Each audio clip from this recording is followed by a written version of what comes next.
Que o Senhor te abençoe, meu irmão, minha irmã. Uma alegria te encontrar aqui novamente. Que a boa mão de Deus esteja sobre você, sobre a sua casa. Que o Senhor te conduza durante essa semana. Que Ele te livre do mal. Eu quero ler para nossa reflexão a carta do apóstolo Paulo a Timóteo, segunda carta do apóstolo Paulo a Timóteo. Está escrito assim: Sabe, porém, isto: nos últimos dias sobrevirão tempos difíceis, pois os homens serão egoístas, avarentos, jactanciosos, arrogantes, blasfemadores, desobedientes aos pais, ingratos, irreverentes, desafeiçoados, implacáveis, caluniadores, sem domínio de si, cruéis, inimigos do bem, traidores, atrevidos, enfatuados, mais amigos dos prazeres do que amigos de Deus, tendo forma de piedade, negando-lhe entretanto o poder. Foge também destes. Vamos orar? Senhor, obrigado por sua palavra, que é lâmpada para os nossos pés e luz para o nosso caminho. Que o Senhor possa falar ao nosso coração neste dia e falar profundamente. Espírito Santo querido, testifica ao nosso coração. Que a sua palavra não seja palavra de homem, palavra persuasiva de sabedoria humana, mas que haja manifestação do poder do Senhor pela presença e pela ação do seu Espírito Santo. Nós te pedimos e te agradecemos. Em nome de Jesus. Amém. Os reinos se abalam, os povos se curvam, as bocas se abrem, as mãos se levantam para dizer que tu és o rei. Para dizer que tu és o Senhor. Mais uma vez, os reinos se abalam. Os reinos se abalam, os povos se curvam, as bocas se abrem, as mãos se levantam para dizer que tu és o rei. Para dizer que tu és o Senhor. Para dizer que tu és o rei. Para dizer que tu és o Senhor. Teu reino é sempre eterno, firmado em misericórdia, justiça e igualdade, bondade e fidelidade. A tua igreja te adora. A tua igreja te adora. Teu reino é sempre eterno, firmado em misericórdia, justiça e igualdade, bondade e fidelidade. A tua igreja te adora. A tua igreja te adora. A tua igreja te adora. A tua igreja te adora. Glória a Deus. Que o Senhor fale ao seu coração. Na carta do apóstolo Paulo a Timóteo, ele faz uma descrição do homem dos últimos dias. Ele começa utilizando esta expressão, nos últimos dias. Talvez você, quando escuta essa expressão, nos últimos dias, fique a pensar, que tempo é este que Paulo está a falar? O que são os últimos dias? Os últimos dias, talvez você pense que são os últimos 50 anos, os últimos 100 anos.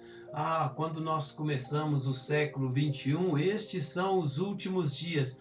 Mas o que biblicamente são os últimos dias? Nós vivemos num tempo em que nós temos uma mentalidade escatológica. Eu costumo falar que nós temos dois tipos de pessoas, talvez três, né? Aqueles que são escatomaníacos, têm mania de escatologia. Eles veem sinal do tempo em tudo. Eles veem sinais da volta do Senhor em tudo. Tem mania de escatologia, a cabeça deles está orientada para isso. Existe também um outro tipo, que são os escatofóbicos, aqueles que têm fobia de escatologia, que não querem nem saber. Eu não me enquadro nem naqueles que têm mania de escatologia, nem naqueles que têm medo de escatologia. Eu procuro, para te dizer a minha posição, eu procuro viver a minha vida todos os dias, como se Jesus fosse voltar hoje. Quando a Bíblia então fala, quando Paulo diz aqui para Timóteo, nos últimos dias sobrevirão tempos difíceis. O que são esses últimos dias que ele está se revelando? E esse homem terrível aqui que ele fala dele, egoísta, avarento, jactancioso. Essa palavra jactanciosa é a pessoa que se gaba, que conta vantagem, arrogantes, blasfemadores, desobedientes, ingratos, irreverentes, mais amantes dos prazeres, meu Deus, caluniadores, sem domínios de si, inimigos do bem. Paulo vai caracterizando o homem que vive nestes últimos dias. Mas o que são os últimos dias? Nós podemos olhar, por exemplo, o texto de Atos, no capítulo 2, no versículo 17, o sermão que está sendo pregado aqui por Pedro, e ele diz: e acontecerá nos últimos dias, diz o Senhor, que derramarei o meu espírito sobre toda a carne. Pedro está se referindo a uma profecia que fala que nos últimos dias Deus derramaria o espírito dele sobre toda a carne. Na carta do apóstolo Paulo a Timóteo, na primeira carta, no capítulo 4, no versículo 1, Paulo diz assim: ora, o Espírito afirma expressamente que nos últimos tempos alguns apostatarão da fé por obedecerem a espíritos enganadores e a ensino de demônios. A carta aos Hebreus, no capítulo 1, nos versículos 1 e 2, diz assim: havendo Deus outrora falado muitas vezes e de muitas maneiras aos pais pelos profetas, nestes últimos dias nos falou por seu Filho. Na primeira carta de João, no capítulo 2, no versículo 18, o apóstolo diz: filhinhos, já é a última hora, e como ouvistes que vem o anticristo, também agora muitos anticristos têm surgido, pelo que conhecemos que é a última hora. Olha que coisa interessante, na escatologia de Paulo, de Pedro, de Timóteo e de Hebreus, eles falam de últimos dias, mas João fala da última hora. Para os demais apóstolos, né, e escritores, eles falam do tempo que nós estamos a viver como últimos dias. João, talvez pelas revelações que ele teve, ele diz: não são últimos dias, não. Já é a última hora. Então, meu irmão, minha irmã, sabe o que a Bíblia descreve como últimos dias? Se você fala assim, nós estamos vivendo o final dos tempos, você está certo. Mas quando começou o final dos tempos? Começou com o aparecimento de Jesus Cristo. Com a morte e ressurreição de Jesus, eu gosto de dizer assim, né? Com a morte e ressurreição de Jesus, quando Jesus subiu ao céu, assentou-se no trono e recebeu o título de Senhor no céu, na terra e debaixo da terra, ele inaugurou os últimos dias, o tempo escatológico, quando o Espírito Santo foi derramado sobre a igreja em Pentecoste, inaugurou-se o tempo escatológico, os últimos dias começaram. Logo, nós estamos vivendo há mais de 2000 anos os últimos dias. Quando nós olhamos para a palavra, nós vemos então os apóstolos vivendo como se a parousia, isto é, a volta de Jesus, fosse acontecer agora. Então, João, que está mais sensível a esse tema, ele diz: é a última hora. Os demais discípulos falam: nós estamos nos últimos dias. Nós estamos hoje mais próximos da vinda de Jesus do que ontem. É verdade, hoje, especificamente neste dia em que eu estou aqui falando com você, nós estamos mais próximos da vinda de Jesus do que nós estávamos ontem. E o que nós observamos nestes últimos dias? Nós observamos o cumprimento daquilo que foi declarado pelo apóstolo Paulo a Timóteo. Nós estamos a testemunhar cada vez mais, e a cada vez mais, a cada dia, nós vemos este homem que foi criado para ser imagem e semelhança de Deus, para viver para a glória de Deus e ter prazer nele, se afasta mais de Deus, se suja mais, se degrada mais. Então tudo fica pior. Não sei se você observa a cada dia, não sei se você consegue observar, mas Satanás, o nosso adversário, o diabo, ele já não esconde, não se esconde, não faz as coisas sorrateiramente. Existem igrejas adoradoras de Satanás. Ele se apresenta explicitamente e sem temor, sem vergonha a cada dia. O pior é que as ideias dele, as ideias que são anticristãs, elas vão se ampliando e elas vão tomando conta de tudo, da arte, da ética, da estética, da economia, da educação. Então, como uma doença, não é? Como um câncer que vai assumindo o controle do corpo, assim o diabo, Satanás. João dizia: já há muitos anticristos, por isso nós sabemos que estamos na última hora. Então o nosso adversário, ele vai ampliando o domínio dele, o controle dele, a influência dele, e ele já se manifesta explicitamente. Talvez por isso, por nós notarmos de maneira tão clara as ações do diabo, do nosso adversário, as pessoas então comecem a ver, a procurar sinais o tempo todo da volta de Jesus. É verdade, estamos hoje mais próximos. Eu gosto de pensar nisso, sabe como? Quem dera que Jesus voltasse agora para buscar a igreja e nos tirasse desse lugar de sofrimento e nos levasse para o lugar de gozo, de alegria, lá onde não há choro, não há pranto, onde não há corrupção, onde não há maldade. Quem dera que isto fosse agora. Quando nós observamos, então, voltando lá no apóstolo Paulo, homem do nosso tempo, nós podemos afirmar, sem medo de errar, que nós não temos mais uma mentalidade cristã, nós não vemos mais temor de Deus, tremor de Deus.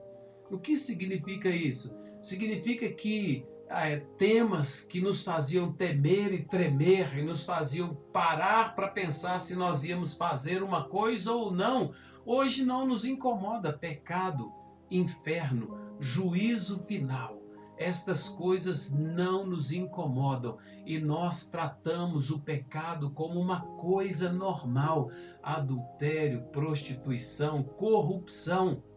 Meu Deus, nós aprovamos a corrupção, nós votamos em corruptos, nós não ligamos para isso e nós vamos vivendo a nossa vida como se a mentalidade cristã, a moralidade cristã tivesse sido revogada ou estivesse ultrapassada, ou como se Deus não fosse mais relevante, como se a palavra de Deus não fosse mais relevante. Por isso, nós vivemos tempos difíceis. Como disse Paulo, nos últimos dias sobrevirão tempos difíceis.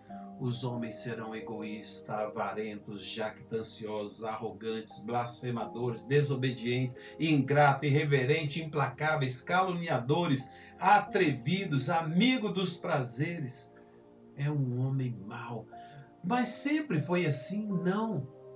O problema é que nós não temos mais uma mentalidade cristã. Eu gosto de falar que a nossa mentalidade foi secularizada, ou seja, nós não pensamos mais em concordância e sob o fundamento da palavra de Deus.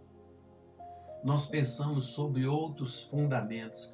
Eu estava meditando naquele texto do apóstolo Paulo, lá na carta aos Coríntios, ele diz assim: agora, porém, restam 3 coisas: a fé, a esperança e o amor. Estes 3, mas o maior deles é o amor. E eu fiquei pensando, meu Deus, nesse tempo que nós estamos a viver, nós trocamos a fé pela dúvida.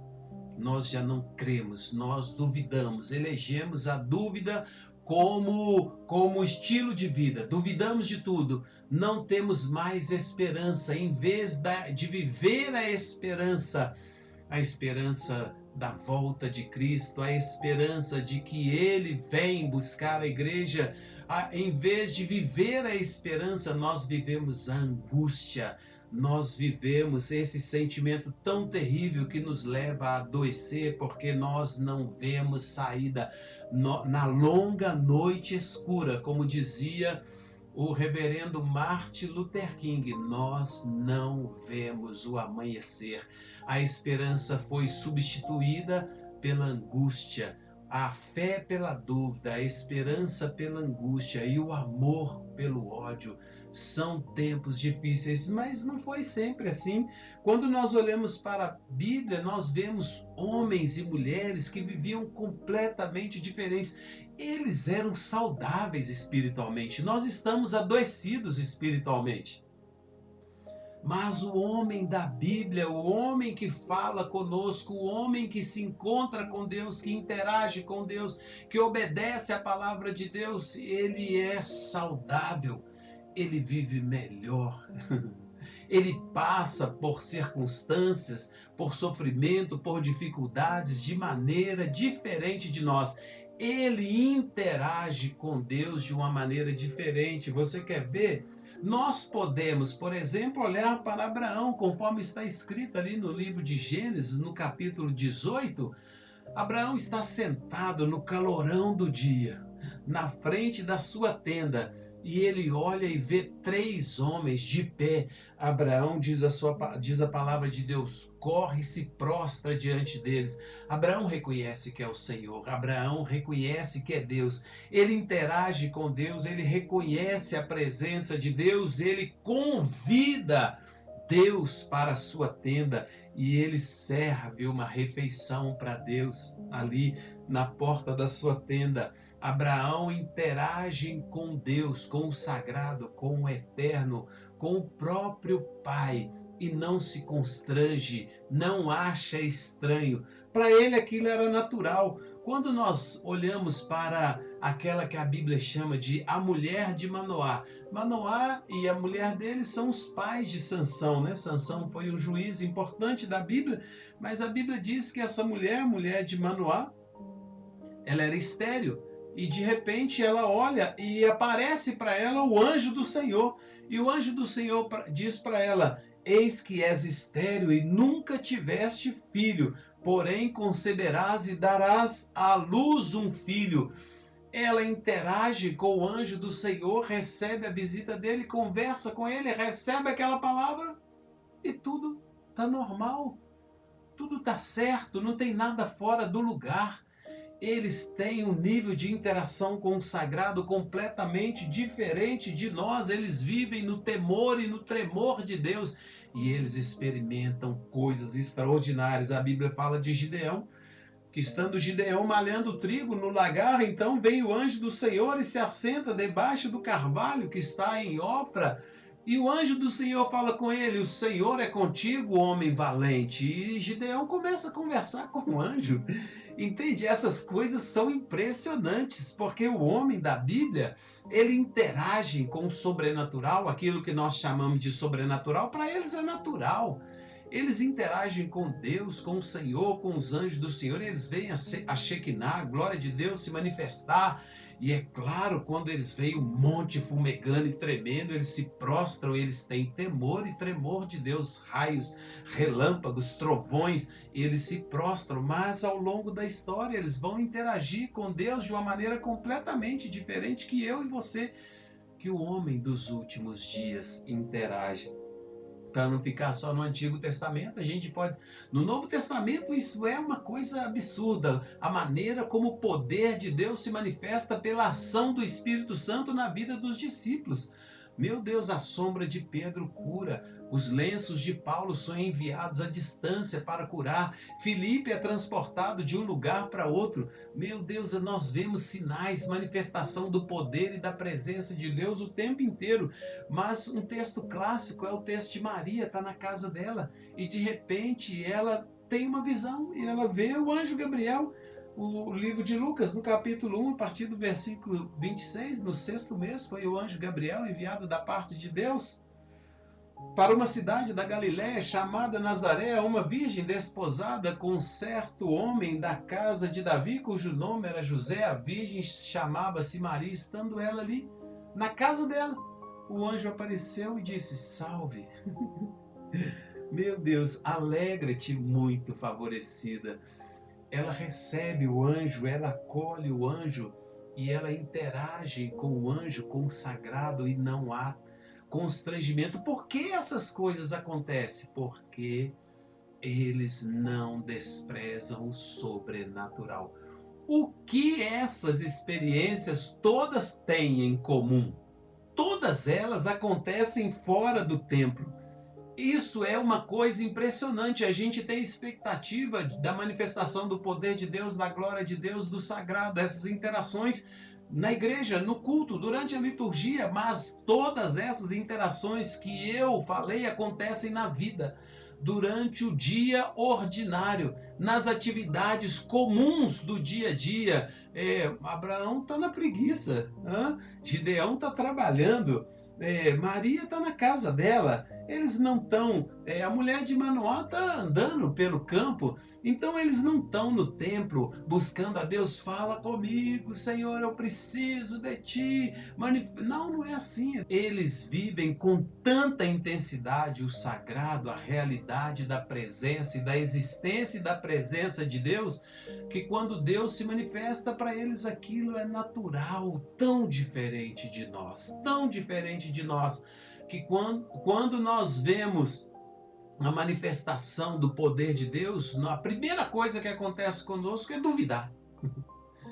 Isso não é Deus, não, isso é charlatanismo. E logo nós vamos racionalizar, nós vamos usar a dúvida como lente. Se nós observarmos a manifestação do poder de Deus hoje, qual lente nós vamos usar? A dúvida. E logo nós vamos falar que aquilo é mentira, armação, charlatanismo, ou achar qualquer coisa para manter acesa em nós a irreverência, a dúvida, a incredulidade. Somos, nos últimos dias, nós somos incrédulos. Somos desafeiçoados, amigos dos prazeres. Todas acontecem, todas essas manifestações da presença e do poder de Deus acontecem durante práticas rotineiras. Em nenhuma delas há estranhamento, tudo é natural. Eles recebem aquilo, interagem, conversam. Maria fala: como vai ser isso? Gideão responde para o anjo: se o Senhor é comigo, se o Senhor é conosco, por que nos sobreveio todas essas coisas? Por que nós estamos sofrendo? Abraão interage com o Senhor e faz intercessão por Sodoma. Serve comida para ele, não é? E depois intercede por Sodoma e Gomorra. Se houver porventura lá 50 justos, tudo para eles é natural. Há uma missão ordenada para você e primeiro há um chamado de viver uma vida santa, uma vida reta, uma vida consagrada, uma vida no temor e tremor de Deus, uma vida que seja um testemunho. Nós somos chamados para ser ministros da presença de Deus, espalhar na terra o bom perfume, ser luz do mundo, sal da terra, carta viva. Agora, se nós vivemos na dúvida, se nós aprovamos o errado, nós nos conformamos com o século. Nós somos mais um homem dos últimos dias. Nós estamos mais perto do anticristo do que de Cristo.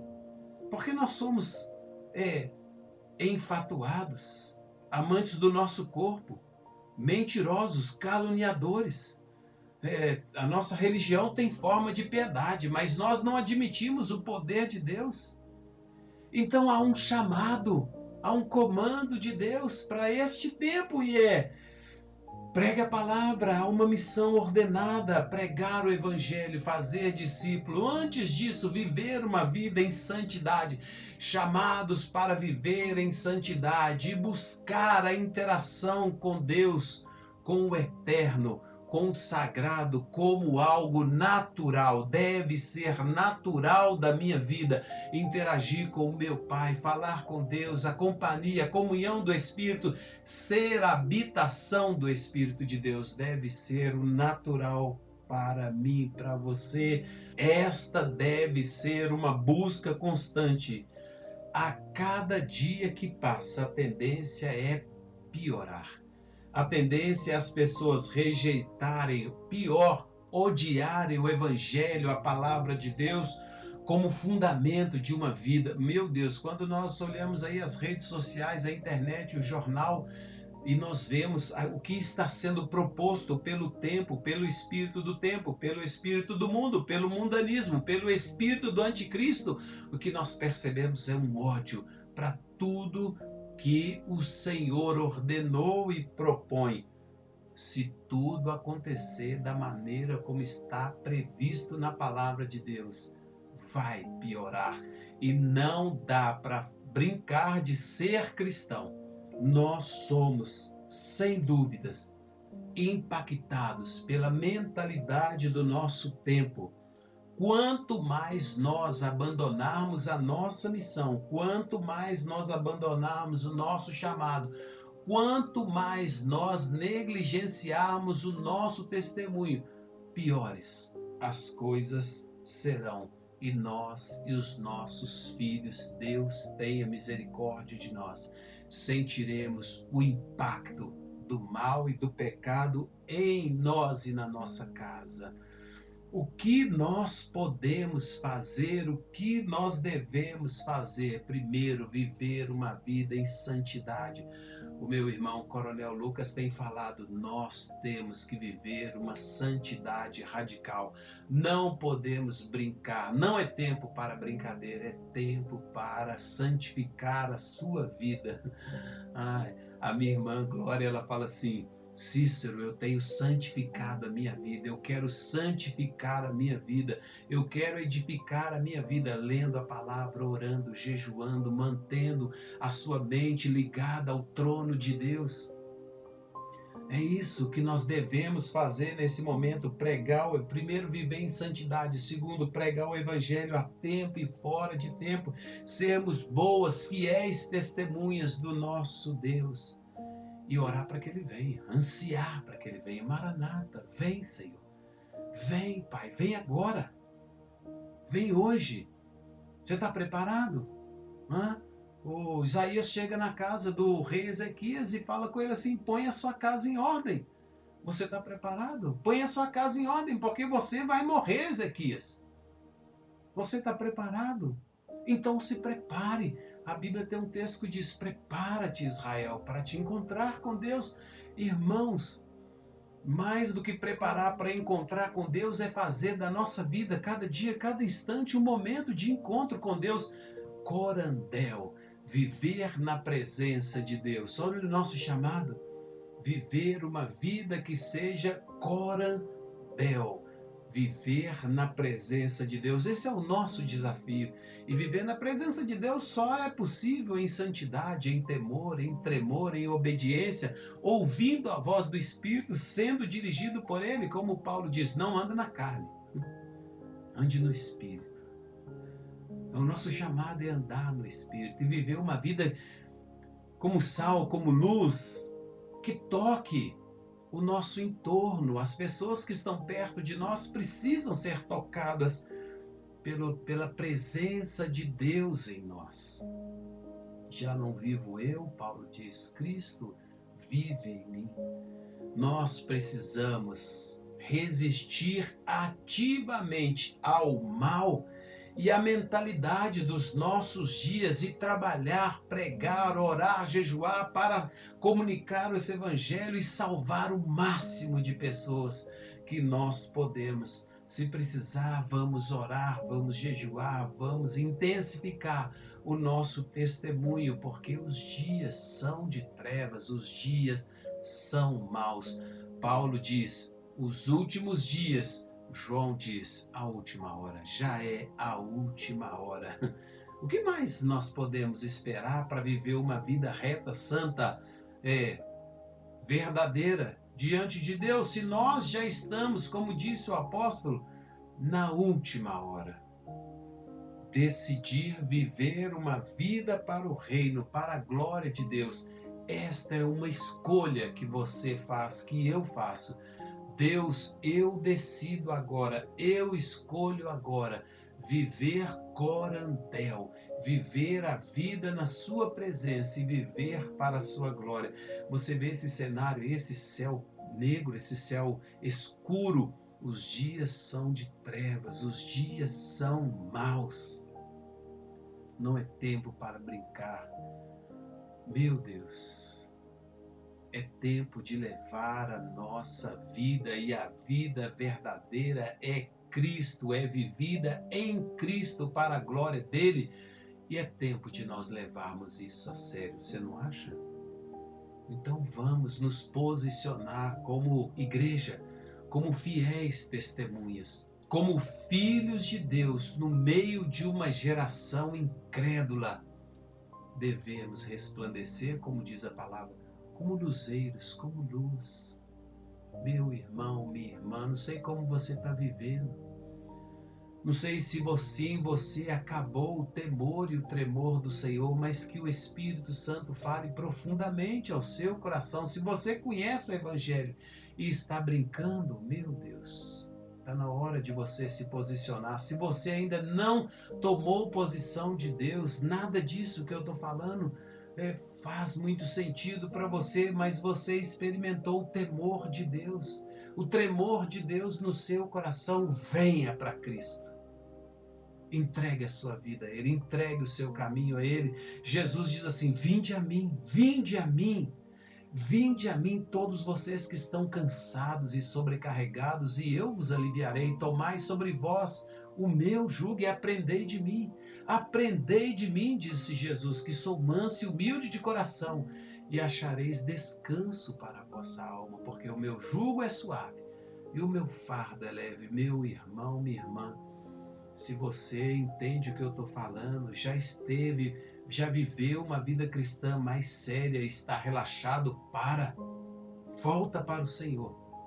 Se você nunca experimentou buscar a santidade, viver uma vida na presença de Deus, entrega o comando, o controle da sua vida para Deus. Fala com Ele. Senhor, eu quero viver essa santidade. Eu quero viver nessa atmosfera sagrada. Eu quero ser a habitação do seu Espírito. Eu não quero viver nesse mundo mau, nesse mundo do apóstolo Paulo aqui. Embora vivendo nos últimos dias, eu não quero viver no padrão desses homens egoístas, avarentos, jactanciosos, arrogantes, blasfemadores, desobedientes, que profanam o seu nome, caluniadores, cruéis, inimigos do bem, sem domínio de si, traidores, atrevidos, mais amantes dos prazeres do que amigos de Deus. Vem, você que me ouve neste momento, ser amigo de Deus. O Senhor Jesus diz assim: eu já não chamo vocês mais de servos, eu chamo vocês de amigos. Vocês são meus amigos quando vocês fazem o que eu mando. Seja amigo de Deus. Recebe essa palavra como um encorajamento, como um alerta, como uma exortação. Recebe essa palavra e que ela produza na sua vida fruto de arrependimento, para a glória do Pai, do Filho e do Espírito Santo. Senhor, nós louvamos o seu nome e te peço que nesta hora o Senhor visite, Espírito Santo querido, com poder, o meu irmão, a minha irmã, que as minhas palavras não sejam palavras persuasivas de sabedoria humana, mas manifestação do poder do Senhor na mente, no coração do meu irmão, da minha irmã. Produza nele, Espírito Santo, temor e tremor. É o Senhor que nos convence do pecado, da justiça e do juízo. Fala ao coração dele, leva-o, atrai-o a ti, leva-o ao Pai. Converte-nos ao Senhor, nos livra desse mundo mau, nos ajude a viver uma vida reta, santa, que agrada o Senhor, nos ajude a viver uma vida na sua presença. Abençoa este meu irmão, essa minha irmã, Deus, que está neste momento comigo em oração. Visita, Senhor, a sua vida, fortalece ele, liberta de todo mal, quebra as cadeias na vida dele, cura de toda enfermidade. Deus faz milagres. Manifesta, como o Senhor se manifestou a Abraão, como o Senhor se manifestou a Gideão, como o Senhor se manifestou a mulher de Manoá, como o Senhor se manifestou a Maria, a João na ilha de Patmos. Manifeste agora a sua presença e o seu poder na vida do meu irmão, da minha irmã. Que ele sinta a realidade do Senhor e da sua presença, que nós possamos sentir todos os dias a realidade da sua presença e viver uma vida que te agrade. Uma vida para a sua glória. Eu te abençoo, declaro a vitória, a bênção de Deus Todo-Poderoso, o Pai, Filho e Espírito Santo na sua vida, para que você receba shalom, para que você receba paz, saúde, alegria, prosperidade, que a bênção de Deus esteja sobre a sua vida. Que o Senhor te abençoe e te guarde. Que o Senhor faça resplandecer o seu rosto sobre ti e tenha misericórdia de ti. Que o Senhor sobre ti levante o seu rosto e te dê a paz. Te vejo na próxima semana. Compartilhe essa mensagem com alguém. Quem sabe pode tirar alguém das trevas para a luz. Compartilhe e incentive a pessoa a ver até o final, para que ela seja abençoada e para que ela seja tocada pelo poder do Espírito Santo de Deus. Até breve, em nome de Jesus.